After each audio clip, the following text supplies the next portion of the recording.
రబ్బా రబ్బా అంటుంది రంగు బరుసే ఓ బరుసే ఓ బరుసే ఓ బరుసే బరుసే బరుసే గుండె షబ్బా షబ్బా ఓ బరుసే ఓ బరుసే ఓ బరుసే బరుసే బరుసే ఓ బరుసే. నమస్తే మేడం. సారీ మేడం, మీకు అబద్ధం చెప్పాను.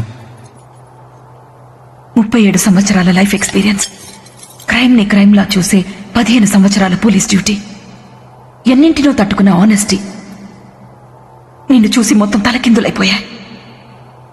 ఏది తప్పు ఏది రైట్? I'm confused. ఇందులో పెద్ద కన్ఫ్యూజన్ ఏం లేదమ్మా. అసలు ఏంటి వీడు, ఇంకెంతమందిని చంపుతాడు, ఎక్కడి దాకా వెళ్తాడు, ఎప్పుడు ఆపుతాడు, ఇలా మీకు కొన్ని డౌట్లు అంతే. అమ్మా, కాలేజ్ అనేది ఒక దేవాలయం. అక్కడికి ఎంతో మంది ఆడపిల్లలు చదువుకుందామని వస్తే ప్రేమ ప్రేమ అని వెంటపడి కాదంటే మేదర్ కత్తి తెలుసా అమ్మా, దాంతో నరికేశాడమ్మా. రక్తపు మడుగులో ఉన్న అమ్మాయిని ఈ చేతిలో పెట్టుకుని హాస్పిటల్ వెళ్తూ ఉంటే చేతిలో హాల్ టికెట్ పట్టుకుని ఎగ్జామ్ రాసిన తర్వాత హాస్పిటల్కి వెళ్దాం అన్నయ్యా అంటూ పాపం అమ్మ గిల్ల గిల్ల గిల్ల కొట్టుకొని చచ్చిపోయింది. అలాంటో నక్కడే రాళ్లతో కొట్టి చంపేయకుండా ఇక్కడ కూర్చోబెట్టి దున్నపోతులు మేపినట్టు మేపుతున్నారు.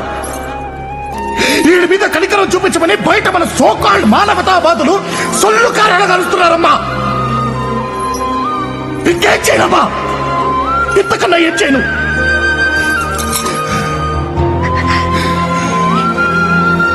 ఈ పోలీస్ డ్యూటీ చేస్తూ చేస్తూ నేను ఒక ఆడదన్న నిమిషమే మర్చిపోయాను.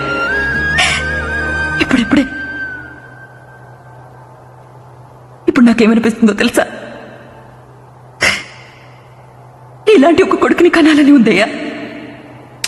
అక్కర్లేదు, నా కొడుకుని నీలాగే పెంచుతాను, ఇలాగే పెంచుతాను.